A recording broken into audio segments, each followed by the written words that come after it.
Want to start trading but don't know where to begin? In the next 3 minutes, I'll show you the exact steps to start your trading journey the smart way. 1. To understand trading, 015, 045. Visual market charts, terms like buy, sell, profit. Voiceover. Trading means buying and selling assets like crypto, Forex, or stocks to make profit from price movements.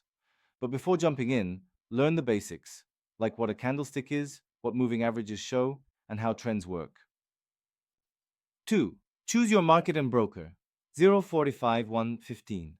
Visual crypto exchange UI, stock app, Forex charts. Voiceover. Pick a market you like, crypto, stocks, or Forex. Then choose a reliable platform. For crypto, try Binance or Coinbase. For Forex or stocks, you can use apps like eToro or interactive brokers. Share, learn strategy and practice. 1:15 2. Visual EMA, RSI indicators, demo trading. Voiceover. Learn simple strategies like trend following or breakout trading. Use technical indicators like RSI and moving averages.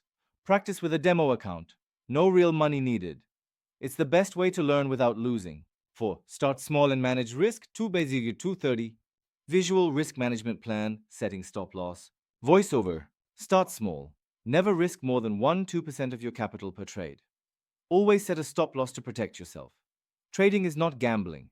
It's skill, strategy, and patience. Outro, 233. Visual progress bar, motivational clips. Voiceover. Trading can change your life, but only if you treat it like a business. If you found this helpful, like, subscribe, and check out our next video on beginner trading strategies.